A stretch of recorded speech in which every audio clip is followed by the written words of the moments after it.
play our playthrough series, and we're currently in Arena 13 and we're just going to climb some trophies.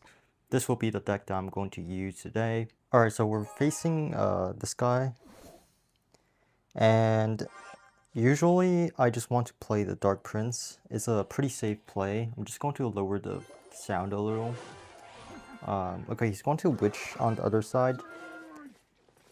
That wasn't the best, but at least we forced out Barbarians, and Dark Prince was able to take it out pretty well. Just going to Royal Ghost like this. Hopefully it's able to swing onto everything. Or I'm going to Skarmy for the Mini P.E.K.K.A. The main reason I'm playing Skarmy is because I feel like most of the players that I sort of coach, they have a hard time playing like skeletons or whatever, and it's just easier to tell them to play Skarmy down instead. So yeah, I'm going to Phoenix like this, and then probably going to Dark Prince unless he plays a Witch. I think I'm just going to wait. Yeah, I'm just going to Princess like this to splash down the Witch hopefully. And even if it doesn't, it's fine because I have the Dark Prince in hand. I'm just going to use it right now. He might use Barbarians, so I'm just going to do Royal Ghost to take the Barbarians out with the Dark Prince, and then Barbaro. He's going to have a really hard time stopping this. He has to commit Elixir on the right side, or else allowing our Skarmy to take the Mini P.E.K.K.A. down. And we're in a really good spot right now. He hasn't even taken any damage on our tower, so that's really good. And I'm just going to play it safe. And I feel like a lot of new players, they just want to rush the bridge or rush the king tower and use their arrows randomly. That's not really what you really want to do.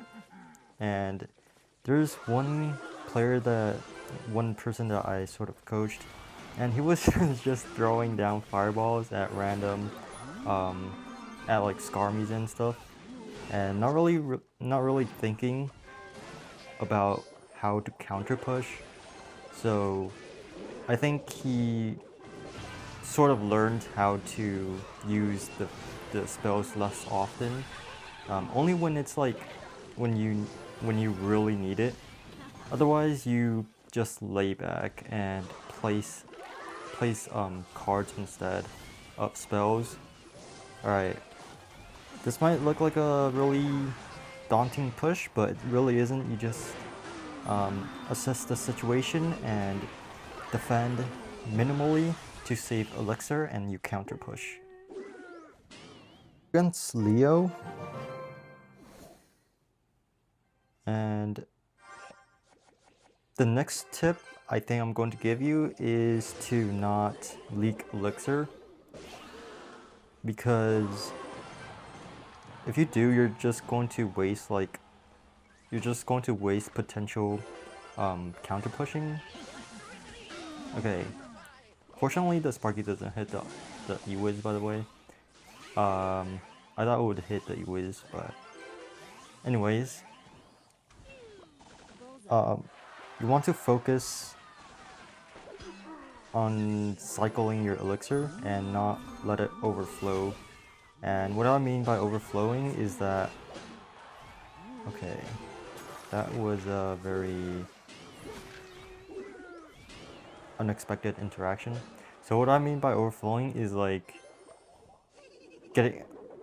staying at 10 Elixir and not playing a card to drop your Elixir to like by 1 or 2 Elixir, and generally you want to keep it flowing.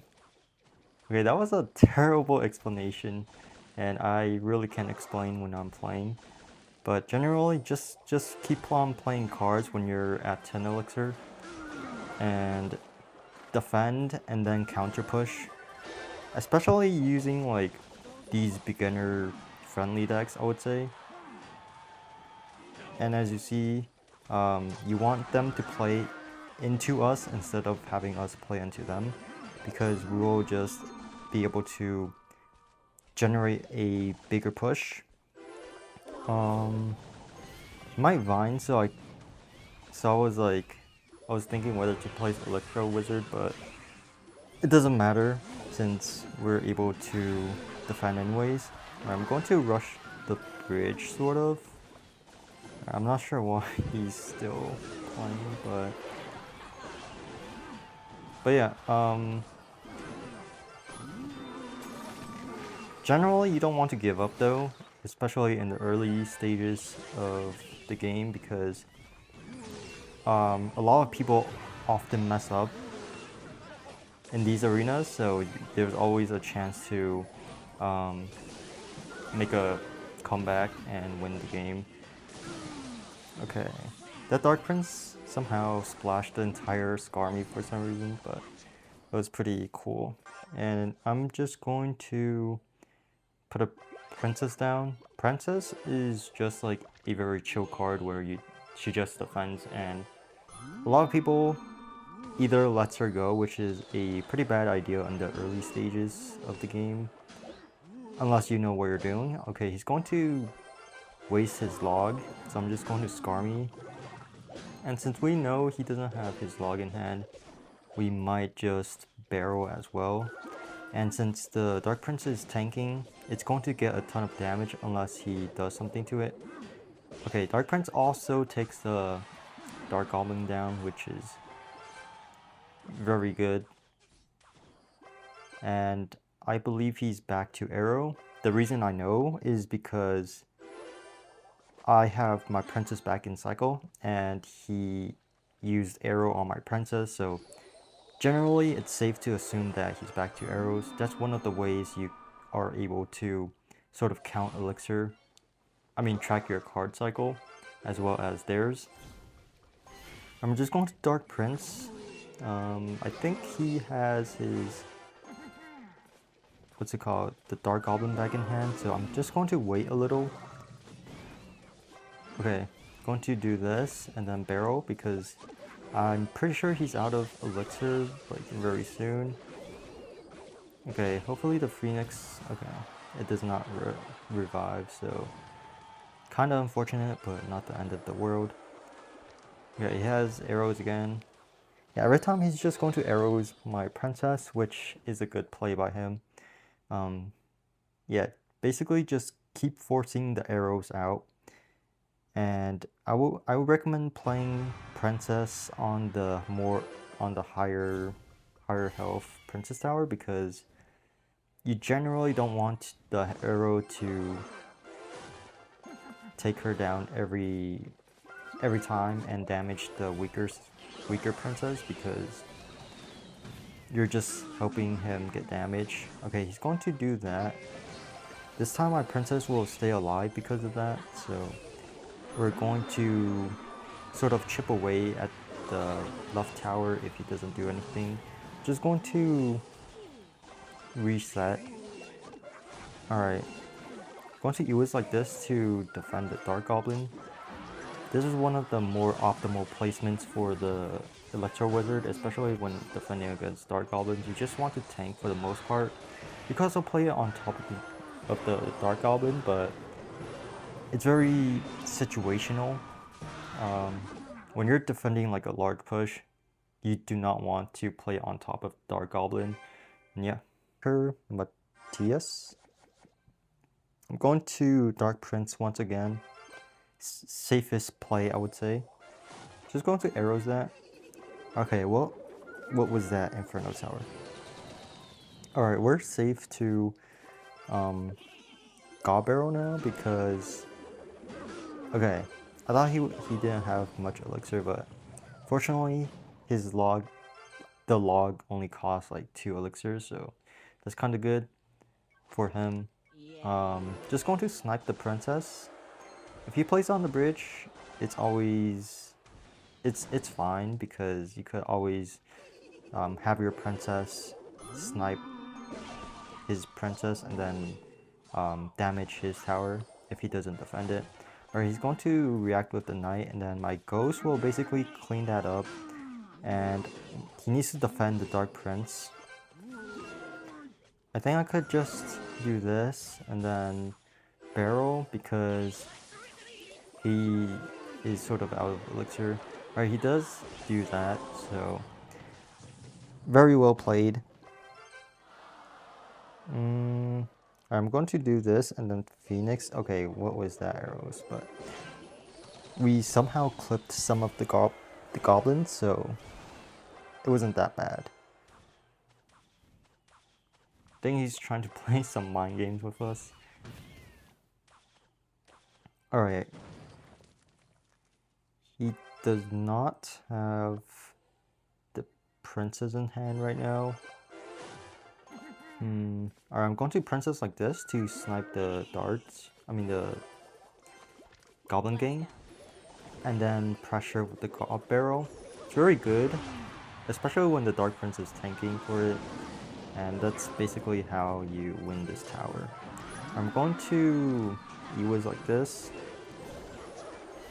If you place it like that, it's basically going to hit all 3 goblins. Even if they put it in the center of the princess tower. So that's a good tip to sort of note down. I'm just going to spam the bridge, sort of, and prevent him from ever trying to throw a barrel at our tower again. This should be GG's. Like, we have 2 Dark Prince, 1 Ghost, and Yu is on board, and we do take this level 10 player down. I'm not sure if that's how you pronounce it. I'm just going to throw a Goblin Barrel because I have it in hand. It's always good to just cycle it, even though I don't have the evolution, but generally it's a very safe play to do because you get to find out what card he has without really overcommitting. So okay, I might as well arrows that, and then I might ghost it. Okay, I'm going to scar me like this to hopefully defend everything. Okay, one goblin locked on, but it's all good.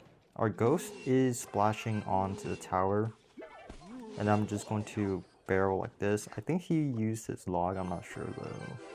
Okay, he has arrows. Alright, so far we encountered 2 princess players, so that's gonna be fun. I'm going to... Okay, Dark Prince splashes on tower. I'm not sure why he didn't defend that. Okay, that was a terrible princess, by the way. Never drop in the bridge if you know there's like a direct counter your opponent has, such as the Royal Ghost. I was just able to ghost that. And I'm going to just Golem Barrel plus Princess just to force out even more elixir. He's going to arrows probably. Okay, he doesn't have arrows, or he doesn't want to use it. Right. So I'm just going to rinse and repeat. It's not really rocket science, I would say. But just play it passive. Like, the more passive you play, the more aggressive they try to become, because they sort of say to themselves that they can't really get any damage, so they just become more aggro in a sense. Alright, I'm going to Ewiz like this. I know many of you try to take the princess down using your arrows and whatnot, but generally I prefer to just use cards instead of, instead of spells. But yeah, just play the waiting game and you're definitely going to win most matches in these arenas. And let's hop into our next one. I'm going to Dark Prince. Okay, that was a weird scar me, but I guess if he put it on the other side at the bridge, then it would have been more annoying to deal with, but he placed it right into my Dark Prince. Alright, that wasn't the best Vine, I would say. Usually you want to use it on the Princess instead. I'm going to defend the or help the Princess out by using the Phoenix to take that thing out. Okay, he's going to log, which isn't bad for us because he had to use extra elixir. Okay. Skarmy can be annoying sometimes, I feel like, because the Dark Prince just can't really hit all of them at once for some reason. But we have our ghost splashing onto the tower. Well, not splashing on, but like just hitting the tower. I'm going to do this. My arrows. I'm not going to do anything yet. Yeah, he has that, so definitely not going to do anything. Alright, as you see, our princess did sort of chip down some of the towers on the HP on the left, so that's good. Going to have to arrows that because the witch is annoying to deal with, so might as well play it safe, you know? Alright, I want to do this now because we have quite a bit of troops or cards, I would say. It's just makes it hard for the opponent to defend. And as you saw, he dropped a mini P.E.K.K.A onto everything and it got demolished. So yeah, he's basically struggling and he's playing into us and struggling to defend, so we have to keep that momentum or else he will just build something big. Okay, yeah, he's not using the vines correctly, I would say, which is a very big issue for him, and it's preventing him from ever building a solid push. Usually if he just did E-Giant and Witch behind the E-Giant, then it would have been more annoying to deal with instead of using vines. I'm just going to how is it? Record all my gameplay in one video for Arena 13 so that all of you guys could just learn how to play this deck if you have all the cards, but I know a lot of you don't have like legendaries, so I understand. I will make other decks for you guys, so don't worry about that. There's like a giant deck that I used from Arena 5, I think, all the way to Arena, let's see, Arena 10? I'm not sure. But you can also use that if you have Evo E-Drag. Honestly, you don't really even need Evo E-Drag, to be honest. Going to Goblin Barrel, and he's going to have to use his E-Wiz to defend that. Really bad E-Wiz, by the way. It didn't land on any of the goblins, and our ghost will basically take the tower to 800 health. I'm just going to cycle the Dark Prince again, and then probably just Princess. Like, if you play it slow, they're just going to try to rush you every single time. Alright, I'm going to Ghost like this.